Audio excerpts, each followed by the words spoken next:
Ecclesiastes chapter 5, verse 4. When you make a vow to God, do not delay to fulfill it. He has no pleasure in fools. Fulfill your vow. It is better to not make a vow than to make one and not fulfill it.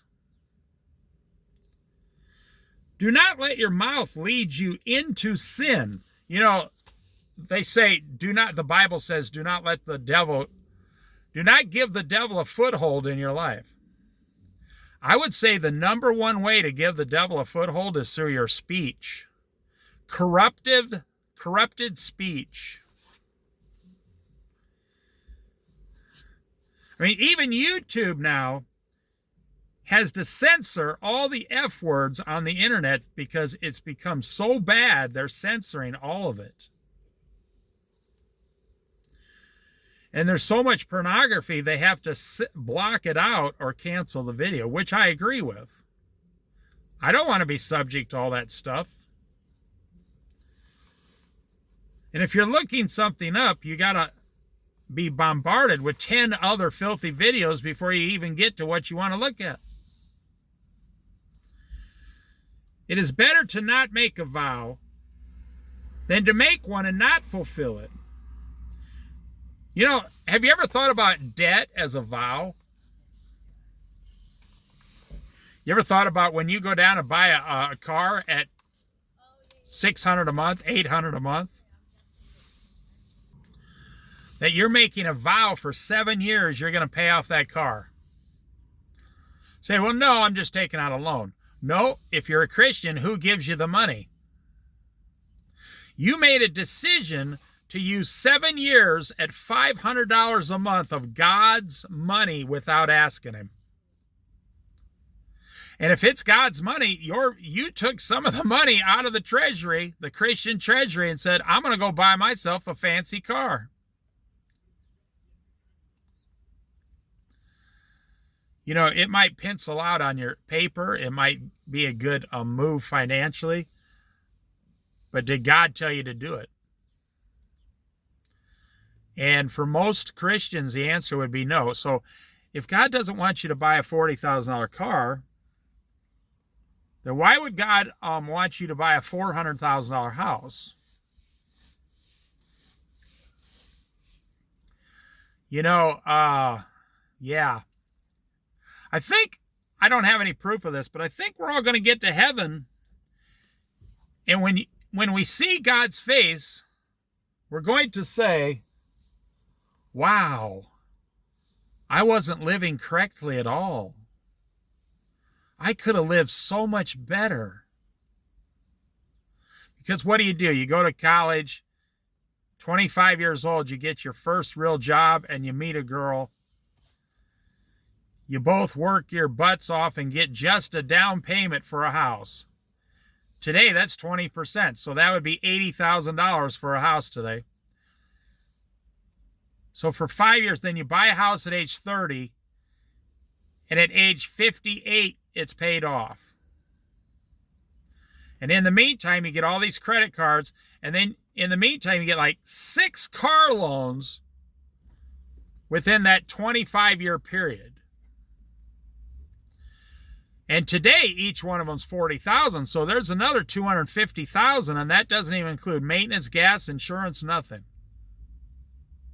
Tires, nothing. So, and then you're 60 years old and you sell your house. You got a big pile of money. You got to buy a couple brand new cars again. You got to pay tax on all that extra. Even if you were lucky enough to have $1 million, well, okay, you're going to die in the next 8 years.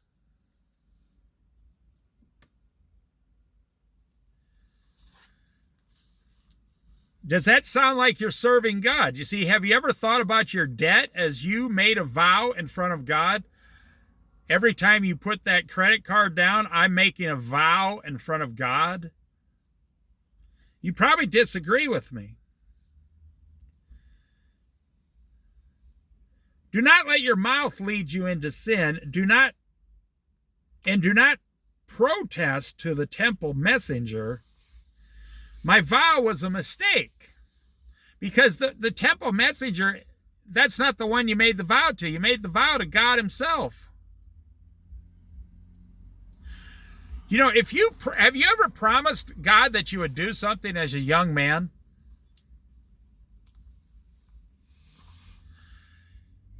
Now, I've seen this happen to people.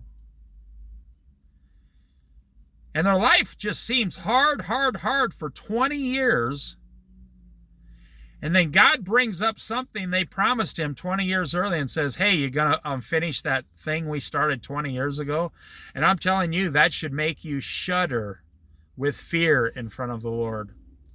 The fact that he has been, I'm just giving you an example, he's been standing there in that one place waiting for you to return and fulfill your vow. That's why I'm spending so much time on this, because it's that important. God's waiting for you to return and fulfill your vow.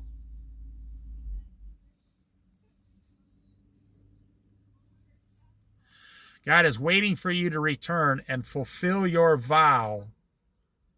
And then he'll move forward to the next step with you. And I've seen this happen to men and women, because they told me, hey, this is what the Lord just told me in prayer, that I'm not following him and I need to go back 20 years and fulfill my vow to him. And I got off track 20 years ago, and the only way to get back on is to do everything he says now. And I say, well, did you accomplish anything in the last 20 years? And they say, how could I? I was living outside of God. I was a Christian believer, but then I left God. And God has been waiting for me to return the whole time. Now, I'll get off this. I'm telling you, that's how serious God takes you making a vow. This isn't the only place in the Bible that talks about it. It talks about it numerous times. Why should God be angry at what you say and destroy the work of your hands? Listen to what it just said. Why should you, if you don't understand something, it's because you're reading the Bible too fast. You need to read it line by line and train your mind. Do you understand the line you just read? If you do, then you can move on. If you don't understand it, stop and ask God, what does that mean? If you really want to know, write the question down, the verse, and look it up at a good minister or pastor you trust online. Go to church and ask your minister or some of the elders. They love those kinds of questions. Why should God be angry at what you say, vow, and destroy the work of your hands? So you think I made this vow, but I didn't fulfill it.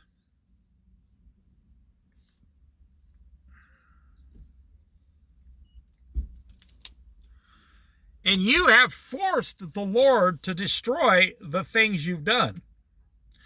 Now, that could be talking about when he's going to destroy all our stupid works, at the trial of fire for the believers. After Judgment Day, we'll all be tried a second time, and most of what we did will be destroyed. Because it was for the world, it wasn't for God. Now listen to the last line. Much dreaming and many words are meaningless. Therefore, fear God. So that's what I said. Fear the Lord.